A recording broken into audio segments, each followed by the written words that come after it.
نحمدہ ونسلم ونصلی علی رسولہ الکریم اما بعد فاعوذ باللہ من الشیطان الرجیم بسم اللہ الرحمن الرحیم ان الدین عند اللہ الاسلام آمنت باللہ صدق اللہ مولانا العظیم وصدق رسولہ النبی الرؤوف الرحیم ونحن علی ذلک من الشاہدین والشاکرین والحمد للہ رب العالمین فقد قال اللہ عز وجل ان اللہ وملائکتہ یصلون علی النبی یا ایہا الذین آمنوا صلوا علیہ وسلموا تسلیما اللہم صلی علی سیدنا و مولانا محمد وعلی آل و اصحاب سیدنا و مولانا محمد معدن الجود والکرم وآلہ و اصحابہ وبارک وسلم صلاة و سلاما علیک یا سیدی یا رسول اللہ وعلی آلک و اصحابک یا حبیب اللہ صلی اللہ علیہ وسلم۔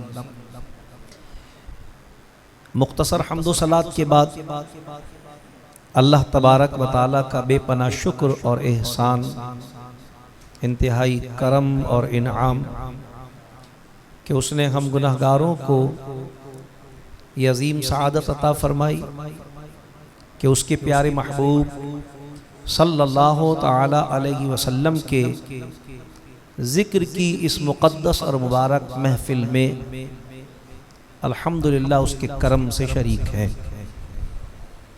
بے شمار درود و سلام اس نبی مکرم فخر دو عالم نور مجسم صلی اللہ تعالی علیہ وسلم کی ذات والا صفات پر کہ جن کی محبت ہمارے ایمان کی جان، جن کی غلامی ہمارے سروں کا تاج اور جن کی اطاعت دنیا اور آخرت میں کامیابی اور کامرانی کی ضمانت۔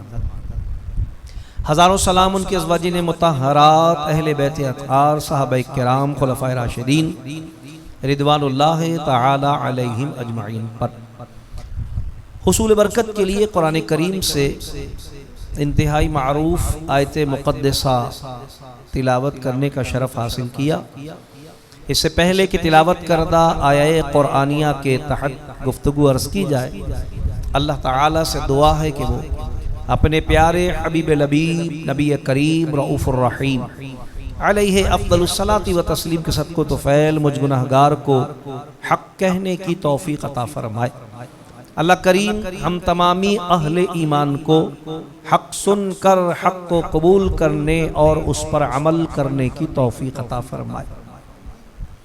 سب سے پہلے تو میں دل کی گہرائیوں سے مبارکباد پیش کرتا ہوں اس خوبصورت اور حسین محفل کے سجانے میں، اور ماشاءاللہ بزم غوثیہ کا یہ طرہ امتیاز ہے کہ سال ہا سال سے فروغ نعت کے حوالے سے اور اہل ایمان کے دلوں میں حضور علیہ السلام کی محبت کے موجود چراغ کی لو کو بڑھانے کے لیے اپنی کاوشیں اور کوششیں تسلسل کے ساتھ جاری رکھے ہوئے ہیں، اور اسی سلسلے کی آج یہ بھی ایک کڑی ہے کہ جو بچوں کو، آنے والی نسل کو حضور صلی اللہ علیہ وسلم کی محبت اور عشق کے جذبے میں ڈوب کر حضور علیہ السلام کی ثناخوانی کی طرف راغب کرنے کے لیے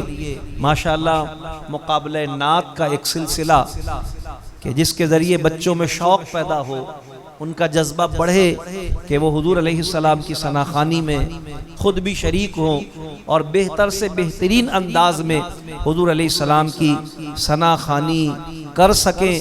یقیناً حضور علیہ السلام کی ثناخوانی یہ ایک صاحب ایمان کے لیے بہت بڑا اعزاز ہے۔ ہم مسلمان ہیں، ہمارا دین اسلام ہے، اور ہم دین اسلام کی تمام تر تعلیمات کو اگر نچوڑ کر اپنے سامنے رکھتے ہیں تو ہمارے سامنے جو چیز آتی ہے وہ حضور صلی اللہ علیہ وسلم کی تعظیم و محبت اور حضور علیہ السلام کی نعت آتی ہے۔ بسم اللہ کی با سے لے کے والناس کی سین تک قرآن کریم کا ایک ایک جملہ، ایک ایک آیت حضور صلی اللہ علیہ وسلم کی ثنا خوانی کرتی ہوئی نظر آتی ہے۔ ڈاکٹر اقبال نے بقول خود ان کے کہ 40 سال قرآن میں تدبر کیا اور 40 سال قرآن کے مضامین میں غوطہ زن ہونے کے بعد ڈاکٹر اقبال جس نتیجے پر پہنچے وہ نچوڑ اور نتیجہ انہوں نے یہ کہہ کر بیان کیا کہ مغز قرآن روح ایمان جان دین، مغز قرآن روح ایمان جان دین، ہست حب رحمت للعالمین۔ فرماتے ہیں میں نے جو تحقیق کی تو میں اس نتیجے پر پہنچا کہ قرآن کا مغز، دین کی جان اور ایمان کی روح جس چیز کا نام ہے وہ حضور صلی اللہ علیہ وسلم کی محبت ہے، اور محبت کرنے والے کے لیے محبوب کے ذکر سے زیادہ چاشنی دنیا کی کسی دوسری چیز میں نہیں ہوتی۔ یہی وہ مضمون ہے جس کو میرے اور آپ کے امام اعلیٰ حضرت امام اہل سنت مجدد مایہ حاضرہ المؤید ملت طاہرہ صاحب الجت القاہرہ مولانا شاہ احمد رضا خان فاضل بریلوی رحمۃ اللہ تعالی علیہ نے یہ کہہ کر بیان فرمایا کہ اللہ کی سرتاب قدم شان ہے یہ، انسان نہیں انسان، وہ انسان ہے یہ کیونکہ قرآن تو ایمان بتاتا ہے انہیں اور ایمان یہ کہتا ہے میری جان ہے۔ حضور علیہ السلام اللہ کی ذات و صفات کا مظہر اتم ہے، اور اگر کوئی یہ سمجھنا چاہے کہ یہ اللہ کی ذات و صفات کا مظہر اتم ہونا کیا ہے، اور میں یہ عرض کرنا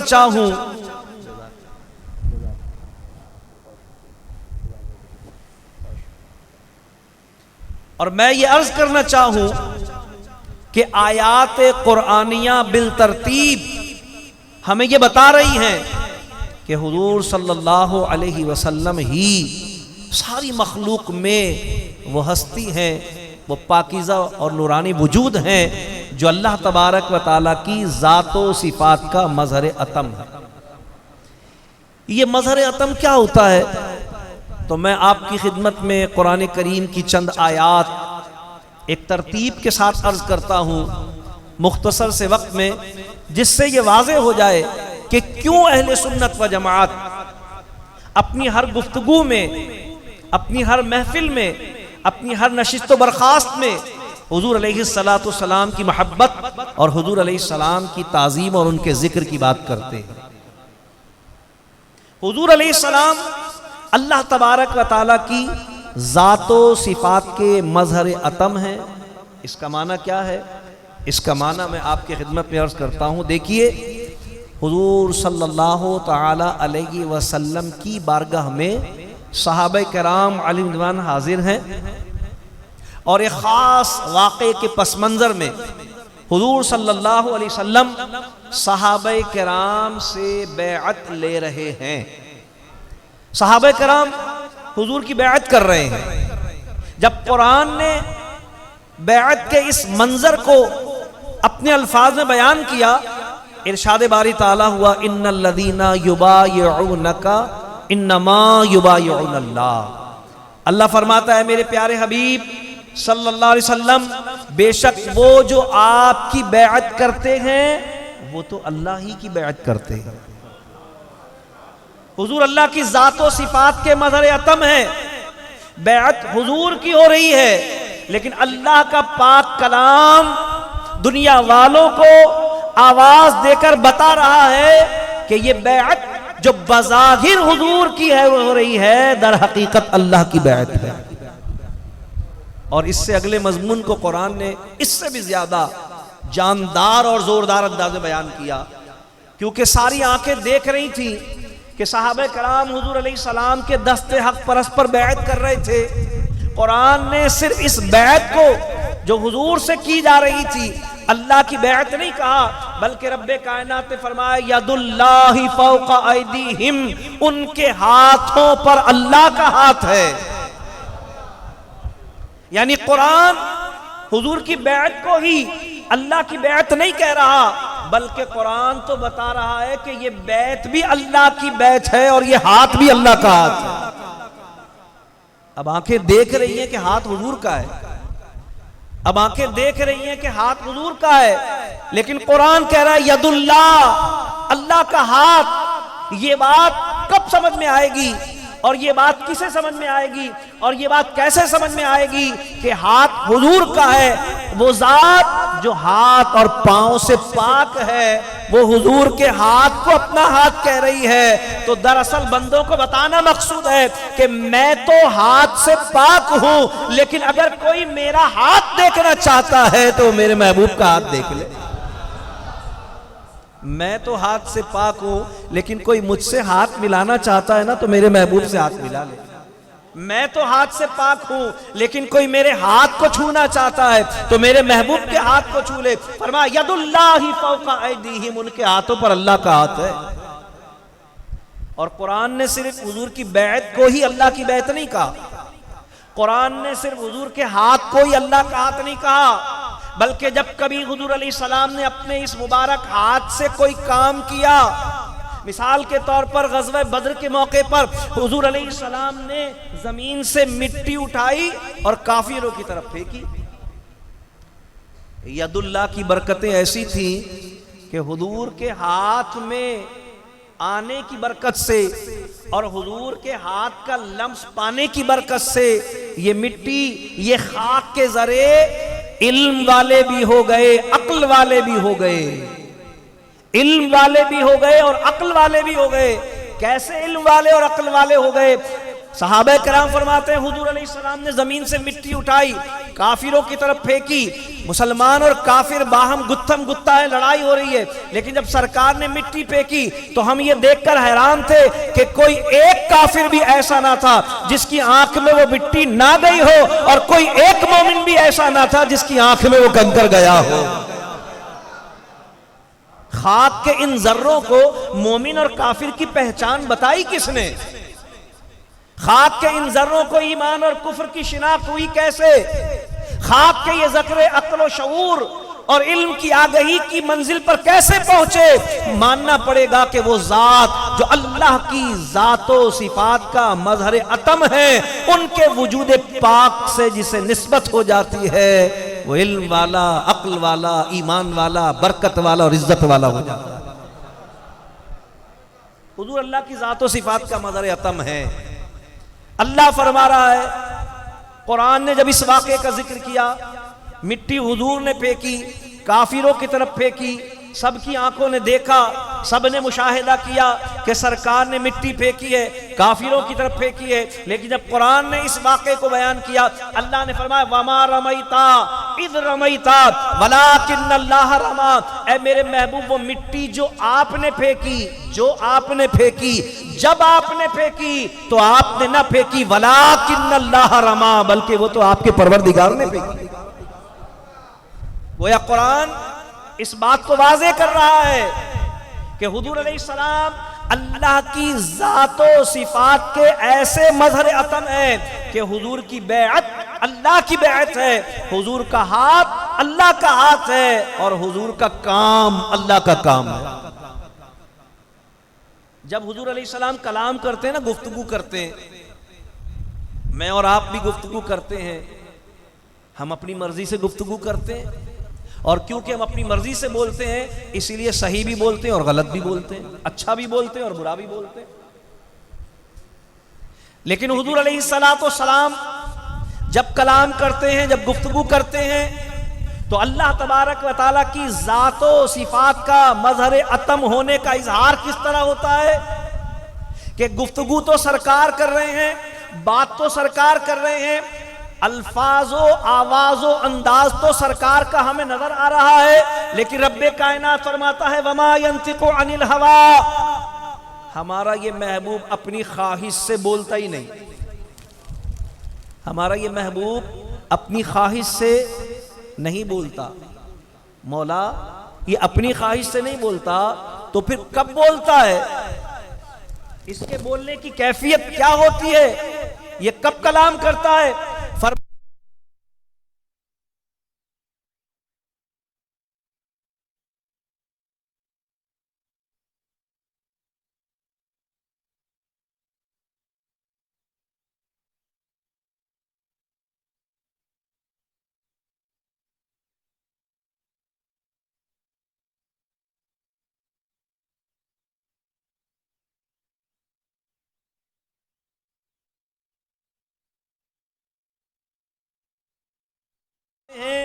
کچھ گفتگو کرتے ہیں، کچھ بولتے ہیں، اور صحابہ کرام آپ کے اس فرمان پر، آپ کی اس بات پر، آپ کے اس ارشاد پر عمل کرتے ہیں. یعنی حضور علیہ السلام کی فرما برداری کرتے ہیں، حضور کے حکم پر عمل کرتے ہیں، حضور کا حکم بجا لاتے ہیں. تو قرآن کیا کہتا ہے؟ صحابہ تو حضور کی فرما برداری کر رہے ہیں، لیکن رب کائنات فرماتا ہے مَن یُطِعِ الرَّسُولَ فَقَدْ أَطَاعَ اللَّهَ. وہ جو کوئی بھی رسول کی فرما برداری کرتا ہے اچھی طرح سمجھ لے کہ وہ اللہ ہی کی فرما برداری کرتا ہے.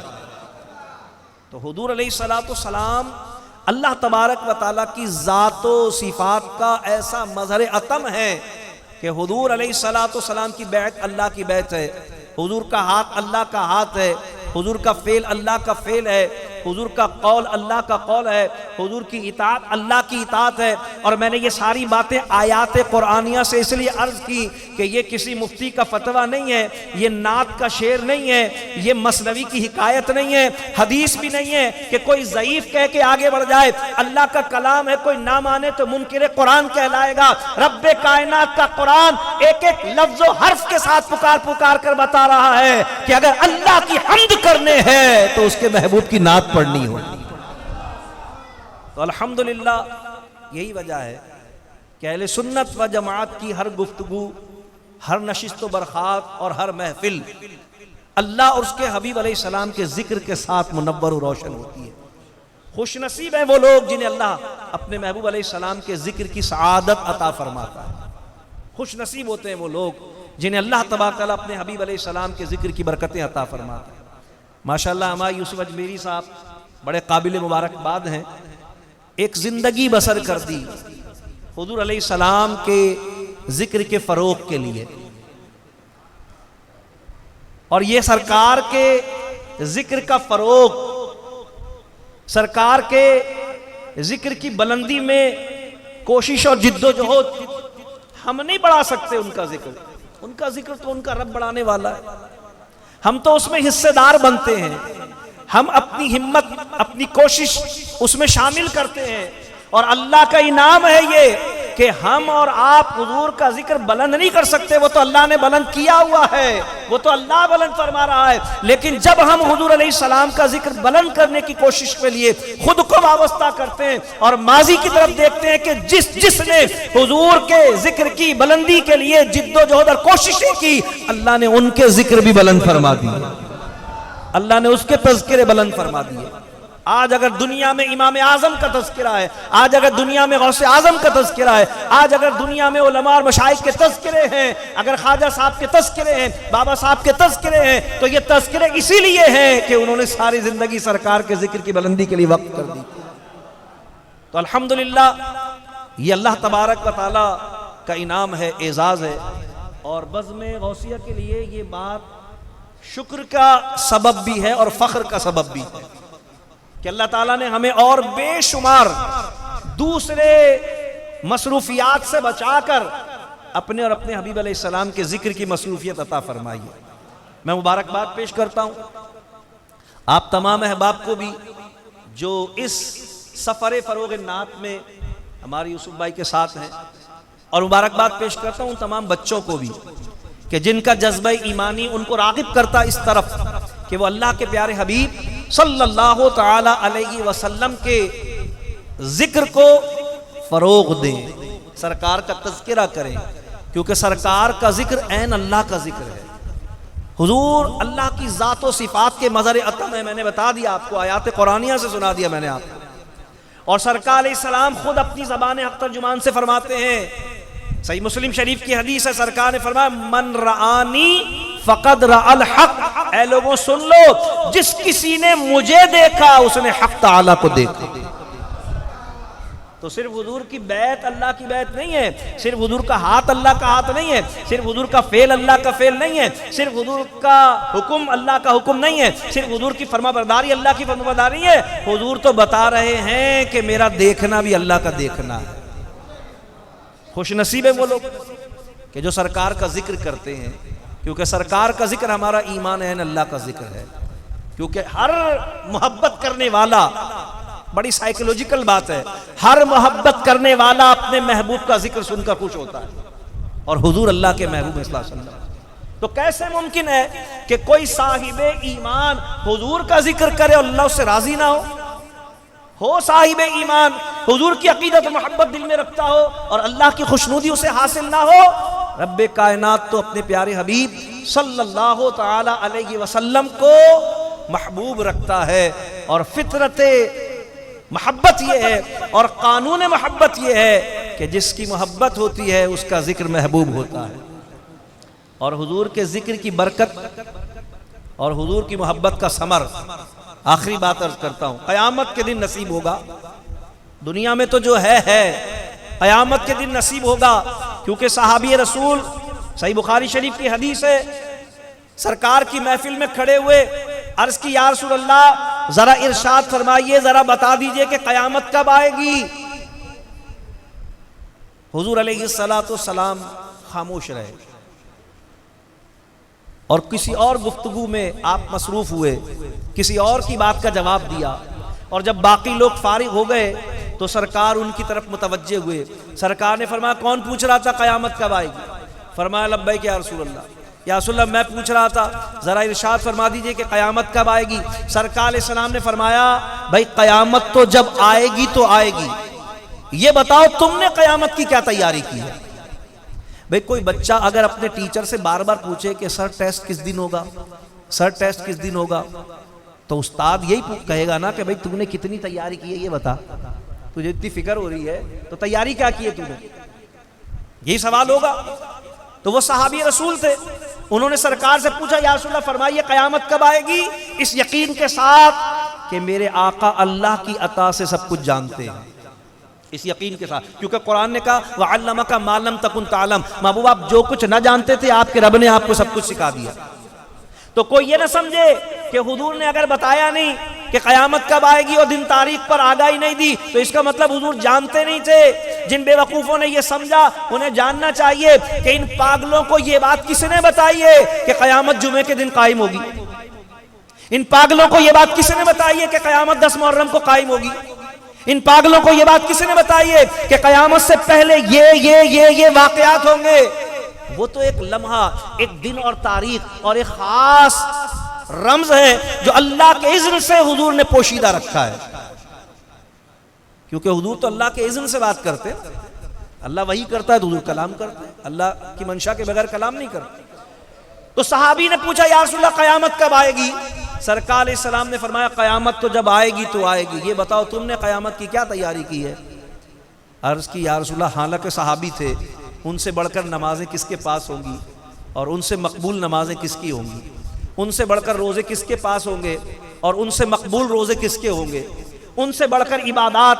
ارے انہوں نے تو سرکار کے دیدار کی وہ عبادت کی ہے کہ قیامت تک لوگ نمازیں پڑھ کے نمازی بنیں گے، روزے رکھ کے متقی بنیں گے، زکاتیں دے کے سخی کہلائیں گے، حج کر کے حاجی بنیں گے. لیکن جو مرتبہ اللہ نے صحابی کو دیا، جس عبادت کی برکت سے دیا ہے، وہ عبادت صحابہ کے بعد قیامت میں کوئی نہیں کر سکتا. وہ عبادت حضور کے چہرے کا ایمان کے ساتھ دیکھنا ہے. کیسی عبادت تھی، بڑی عبادتیں تھیں ان کے دامن میں، لیکن دعویٰ عبادت کا نہیں کیا. جب پوچھا سرکار علیہ السلام نے کہ یہ فرمائیے کہ آپ نے قیامت کی تیاری کیا کی ہے، تو صحابی رسول ادب سے عرض کرتے ہیں یا رسول اللہ میرے پاس تو قیامت کی تیاری صرف ایک ہی صورت میں ہے، اور وہ یہ ہے کہ میں اللہ اور اس کے رسول سے محبت کرتا ہوں. یعنی صحابی نے جس چیز پر ناز کیا نا وہ حضور کی محبت ہے. صحابی نے جس چیز پر نمازوں پہ ناز نہیں کیا، روزوں پہ ناز نہیں کیا، زکاتوں اور خیراتوں پر ناز نہیں کیا، کسی اور عبادت اور ریاضت پر ناز نہیں کیا. جس چیز پر ناز کیا وہ رسول اللہ صلی اللہ علیہ وسلم کی محبت ہے. اس لیے کہ صحابی کا وہی ایمان تھا جو آج اہل سنت کا ایمان ہے کہ کوئی عبادت اسی وقت عبادت ہے جب حضور کی محبت و تعظیم کے دائرے میں. اگر حضور کا ادب نہیں ہے تو کوئی سجدہ قبول نہیں ہے، اگر حضور کی محبت نہیں ہے تو کوئی نماز قبول نہیں ہے. ساری عبادتوں کی اصل روح حضور علیہ السلام کی محبت ہے. لہذا صحابی نے عرض کی کہ یا رسول اللہ میرے پاس جو سرمایہ ہے، آخرت کی جو تیاری ہے، وہ تو صرف یہ ہے کہ میں اللہ اور اس کے رسول سے محبت کرتا ہوں. تو سرکار نے کیا جواب دیا؟ الحمدللہ یہ ہمارے لیے ایک ایسا انعام ہے، ایک ایسی قیمتی نعمت ہے جو ہمارے لیے سرمایہ دنیا و آخرت کی حیثیت رکھتی ہے. سرکار علیہ السلام سے جب صحابی نے کہا نا کہ میرا کوئی عمل ایسا نہیں جس کو میں آخرت کی تیاری سمجھوں، میرے پاس اگر کچھ ہے، میرے دامن میں اگر کچھ ہے، میرے دامن میں اگر کچھ ہے تو وہ یہ ہے کہ میں اللہ اور اس کے رسول سے محبت کرتا ہوں. تو سرکار علیہ السلام نے فرمایا پھر خوش ہو جاؤ، تم دنیا میں جس سے محبت کرتے ہو آخرت میں اسی کے ساتھ ہوگے. دنیا میں جس سے محبت کرتے ہو آخرت میں اسی کے ساتھ ہوگے. الحمدللہ غلامان مصطفیٰ کی یہ محفلیں حضور کے ذکر سے وابستہ یہ عقیدتیں بتا رہی ہیں کہ ہم کس سے محبت کرتے ہیں. کوئی کسی کے زندہ باد کے نعرے لگا رہا ہے، کوئی کسی کے مرد آباد کے نعرے لگا رہا ہے، کوئی کسی کو اپنا قائد کہہ رہا ہے، کوئی کسی کو اپنا رہبر و رہنما کہہ رہا ہے. الحمدللہ یہ اہل سنت ہیں جو لبیک یا رسول اللہ کا نعرہ لگا رہے ہیں، جن کا ایمان یہ ہے، جن کا عقیدہ یہ ہے کہ کوئی سجدہ ادا نہیں ہوتا، کوئی سجدہ ادا نہیں ہوتا جو برائے خدا نہیں ہوتا، کوئی سجدہ ادا نہیں ہوتا جو برائے خدا نہیں ہوتا. پر کیا خدا تک کوئی پہنچ سکتا گر وہ محبوب کبریا نہ ہوتا. اگر حضور نہیں ہوتے، اگر حضور نہیں ہوتے نا تو پھر کوئی سجدہ، کوئی نماز، کوئی عبادت قبول نہیں ہوتا. ساری برکتیں حضور کی، حضور کی محبت کی، حضور کی تعظیم کی، حضور کے ذکر کی. تو الحمدللہ یہ محفل ذکر نہیں ہے، یہ تو سرمایہ آخرت ہے جو ہم یہاں جمع کر رہے ہیں الحمدللہ. اور یہ ماشاءاللہ جو ہماری یوسف بھائی کی کوششیں ہیں نا، یہ سرمایہ آخرت ہے کہ بھئی آخرت کا یہی سرمایہ ہے ہمارے پاس. تو ہمیں اپنی عبادتوں پر ناز نہیں ہے، وہ اور ہیں جن کو اپنے چلوں پر، اپنی نمازوں پر، اپنے روزوں پر، اپنی تبلیغوں پر ناز ہوگا. ہمیں تو ناز ہے تو ایک ہی بات پر ہے کہ ہمارے ہاتھ میں دامن مصطفیٰ ہے، ہماری زبان پر ذکر مصطفیٰ ہے. ہمیں تو اس بات پر ناز. اللہ اکبر یا رسول اللہ. اور یہ حضور کی محبت کا جو تعلق ہے نا، یہ دنیا کے سارے مسلمانوں کو، کوئی ایک کونے پر ہو دوسرا کونے پر ہو، اس کی محبت کے ساتھ جوڑ دیتا ہے، محبت کے ساتھ جوڑ دیتا ہے. یہی وجہ ہے کہ دنیا میں بسنے والے کہیں بھی مسلمان ہیں نا، فلسطین میں ہونے والے بچوں کے ظلم کو محسوس کر رہے ہیں. ہماری آنکھ رو رہی ہے، ہمارے دل غمزدہ ہیں. اگرچہ ظاہری اسباب ایسے نہیں ہیں کہ ہم یہاں سے بیٹھ کر ان کے لیے کچھ کر سکیں، لیکن ہمارا دل، ہماری روح زخمی ہے. اس لیے کہ وہ مجاہدین فلسطین اہل ایمان میں سے وہ امتیازی حیثیت کے حامل خوش نصیب مسلمان ہیں کہ ہم سب یہاں سے قبلہ دوئم کی طرف سجدے کرتے ہیں، اور وہ ہیں جو قبلہ اول کی حفاظت کے لیے اپنی جانوں کا خون نذرانہ بہا رہے ہیں. وہ قبلہ اول کی حفاظت کے لیے اپنی مائیں، اپنی بہنیں، اپنی بیٹیاں، اپنے جوان بیٹے، اپنے گھر بار قربان کر رہے ہیں. ان کا قرض ہے ہم پر کہ وہ قبلہ صرف ان کا نہیں ہے، ہمارا بھی ہے. وہ عقیدتیں صرف ان کی نہیں ہے، ہماری بھی ہیں. لیکن الحمدللہ وہ اس قرض کو ادا کر رہے ہیں. تو دنیا کے تمام اہل ایمان اس درد کو محسوس کرتے اور ہونا بھی چاہیے. اور ہمیں یہاں سے بیٹھ کر ان کے لیے دعا کرنی چاہیے اور ان کے معاملات میں بہتری کے اللہ سے التجا کرنی چاہیے، اور حکومت سے مطالبہ کرنا چاہیے کہ سرکاری سطح پر اسرائیل کی مذمت اور مجاہدین فلسطین کی حمایت و تائید کی جائے. الحمدللہ ہم غلامان مصطفیٰ صلی اللہ علیہ وسلم اس دکھ کو، اس درد کو محسوس کر رہے ہیں، اور ان کے لیے اللہ تبارک و تعالیٰ کی بارگاہ میں دعا گو ہیں کہ رب کریم ان کی اس قربانی کو اپنی بارگاہ میں قبول فرمائے. اور شہدائے فلسطین کے مقدس خون کے صدقے رب کائنات اہل فلسطین کو آزادی بھی عطا فرمائے اور بیت المقدس شریف کو محفوظ و مامون بھی فرمائے۔ میں اللہ تبارک و تعالیٰ کی بارگاہ میں دعا کرتا ہوں، اللہ کریم اس محفل پاک کو اپنی بارگاہ میں قبول فرمائے۔ ہمارے یوسف بھائی بزم غوثیہ اور اس کے تمام معاونین و مددگار سب کے لیے اللہ کی بارگاہ میں دعا کرتا ہوں، اللہ سب کی کوشش و کاوشوں کو اپنی بارگاہ میں قبول فرمائے اور سلسلہ عشق و محبت کو اسی طرح تا قیام قیامت جاری و ساری فرمائے، کیونکہ ہمارے پاس کچھ نہیں ہے، ہمارے پاس تو صرف حضور کی نسبت ہے۔ اعلیٰ حضرت فاضل بریلوی رحمۃ اللہ علیہ فرماتے ہیں کہ وہ تو نہایت سستا سودا بیچ رہے ہیں جنت کا۔ جو حضور کی محبت سے محروم ہے نا، ان کے لیے امام سنت فرماتے ہیں کہ حضور تو ایسے کریم ہیں کہ وہ تو نہایت سستا سودا بیچ رہے ہیں جنت کا، ہم مفلس کیا بھاؤ چکائیں، اپنا ہاتھ ہی خالی ہے۔ اگر کسی کا دامن حضور کی محبت سے خالی ہے تو سمجھ لے کہ وہ جنت کے پانے سے آری ہے، اگر کسی کا دل حضور کی تعظیم و ادب سے خالی ہے تو پھر وہ سمجھ لے کہ وہ جنت کے پانے سے آری ہے، اور اگر کسی کی زبان حضور کے ذکر سے خالی ہے تو وہ سمجھ لے کہ وہ جنت کے پانے سے آری ہے۔ سرکار علیہ الصلوۃ والسلام کی محبت سرمایہ ایمان و افتخار ہے۔ رب کائنات ہم سب کو ایمان پر استقامت اور ایمان پر خاتمہ بالخیر عطا فرمائے۔ وآخر دعوانا ان الحمد